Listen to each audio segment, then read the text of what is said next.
Okay, just a short video to show how we're planning on phasing the build for the Eiger-3 Camper, which it will be using the Transit 148-inch mid-roof platform. Probably the new Transit Trail, but jury's still out on that. But this first phase will just be putting a floor in, which will be a foundation for everything we're going to be putting in later. It'll have the finished floor material on there. I'm not sure exactly what we're going to be using, but yeah, so anyway, it'll be like that for a while. We'll probably just throw a mattress in the back to sleep on it temporarily. We're also going to be adding a little cubby in the front here, which will be part of that floor build. That cubby will be used for stashing dog leash, bags, just various and sundry stuff that you kind of want to stuff in there from outside the van with the door open. So that's pretty much how we're going to be starting. And then after that, we'll be adding key things like an ottoman, which will make kind of sitting in the van a little bit more comfortable, getting your feet up. That also serves two purposes. It actually stores the porta potty and hides it, so you can't see it. You just take the cushion off the top. It's going to be a board cushion, and you can use the porta potty. We'll have a trash can. Thought a little bit about that because trash management is kind of like the last thing you think about with builds, but we're thinking about where to stuff. We'll probably use a 20-liter trash can for that. Also, over here is a Iceco fridge sitting on top of a fridge riser, and the fridge riser also serves a couple purposes. It houses the Webasto airtop heater, and also is a shoe cubby underneath, and we'll have a light to illuminate that at night, so it's just easier to find your shoes. And then in the back is a rock and roll bed. The rear part of it is fixed. The front part has a hinge, and that can be pulled out to make a flat bed. So that's pretty much that for that phase.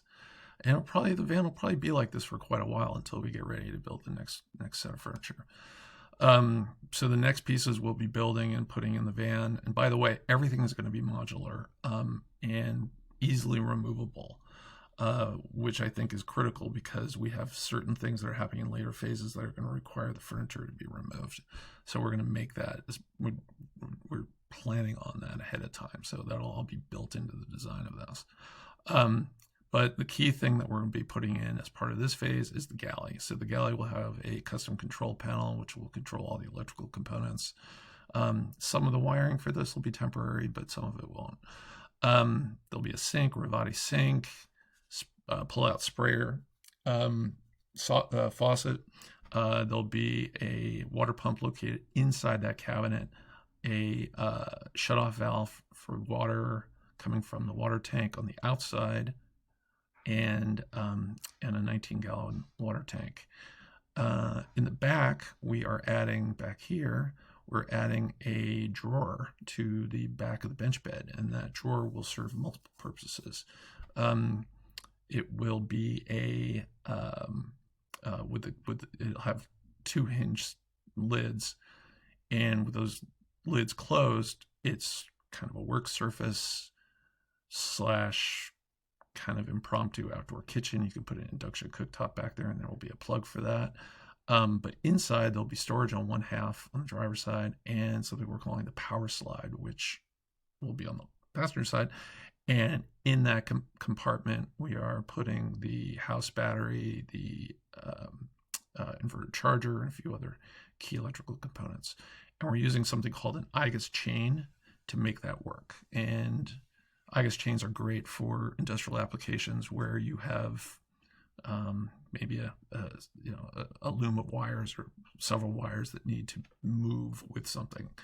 It's really great for industrial 3D printing, and we're using that technology, that product, in order to manage all the wires and cables so that this drawer can be pulled in and out without causing any problems.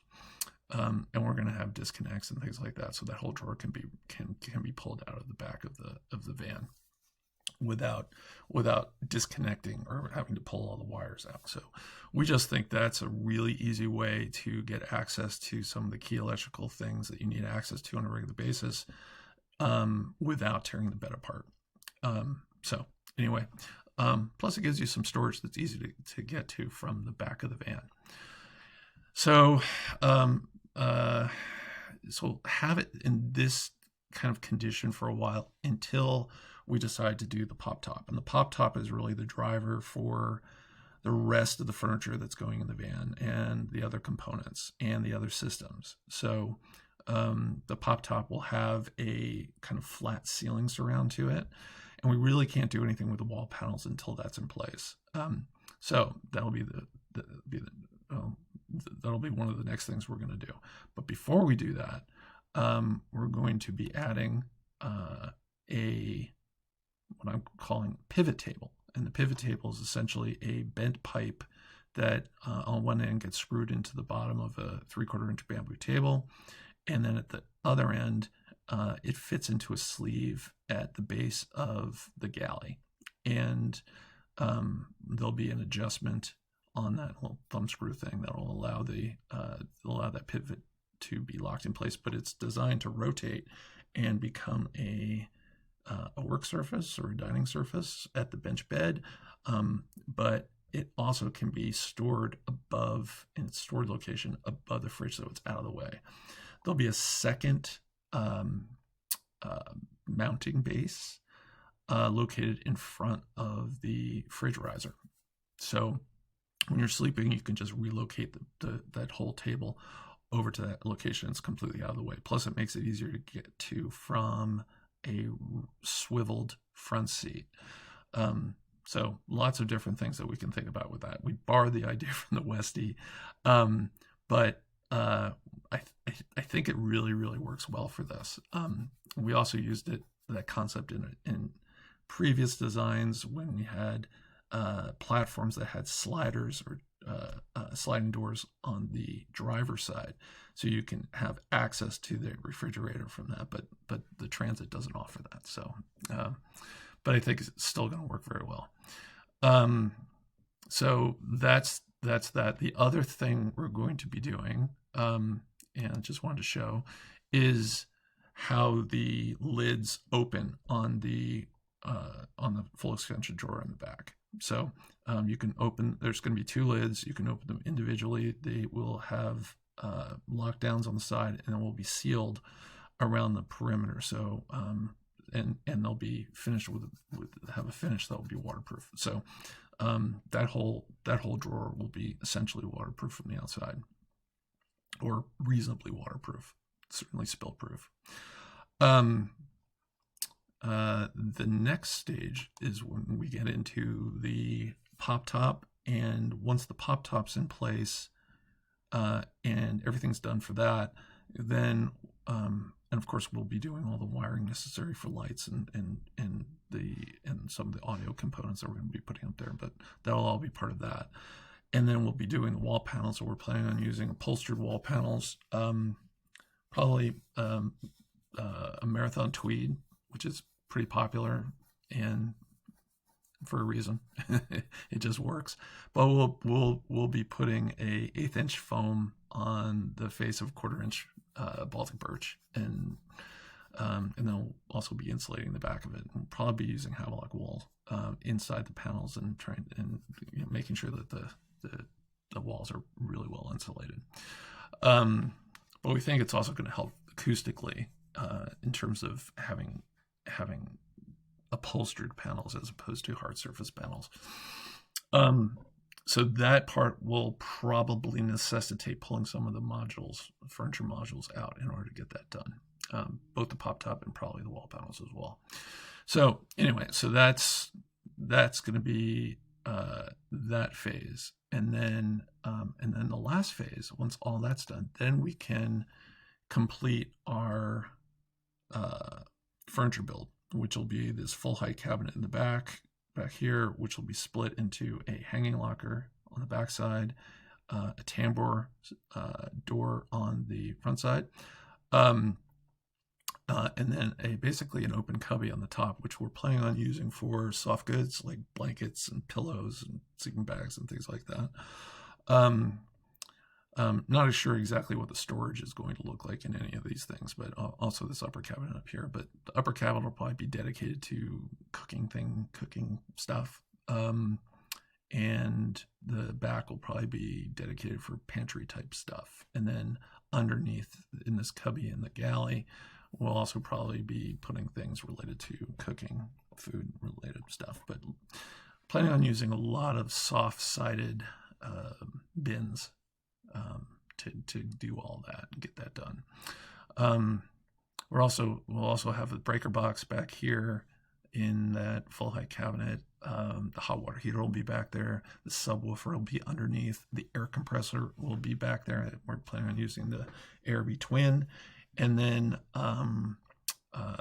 the DC to DC charge controller, which will also have solar control capabilities, will be back there.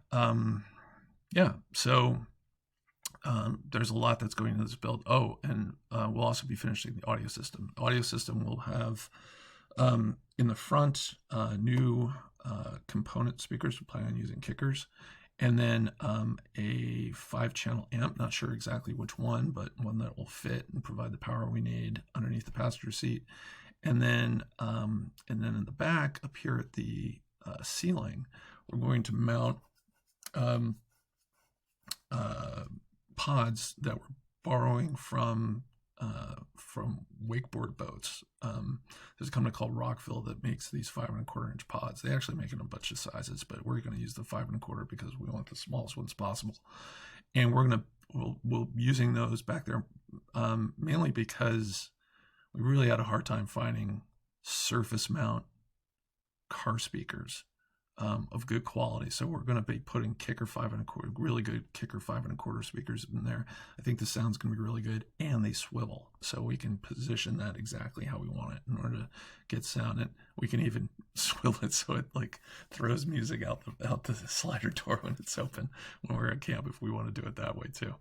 But anyway, so that audio system will be probably one of the last things we do. But there's going to be also a 10-inch subwoofer, kicker subwoofer that's going in the back here, that's going to be hidden from sight, so you won't see it. So that's pretty much it. Once all that's done, it's pretty much going to be done. And the only other things we'll be doing maybe along the way is maybe tweaking the suspension a little bit. We might be visiting Van Compass and getting new adjustable shocks, those Falcon shocks in the back, with the new shock bracket, which will raise the bottom of those shocks from where they currently are in a stock Transit, which is terribly low. So we want to get that a little higher. So we'll probably be doing that along the way. We're probably going to be putting a spare tire holder on the back, maybe even with a ladder. Illuminous makes a pretty good product for that. And who knows what we're going to do on the front. I don't know. Maybe someday, a California Tune bumper with a winch, but and maybe some lights up there. But it's the exterior is we'll tackle that as we go, and I'm not sure exactly what the phasing of all that stuff on the exterior is going to be, but we'll see.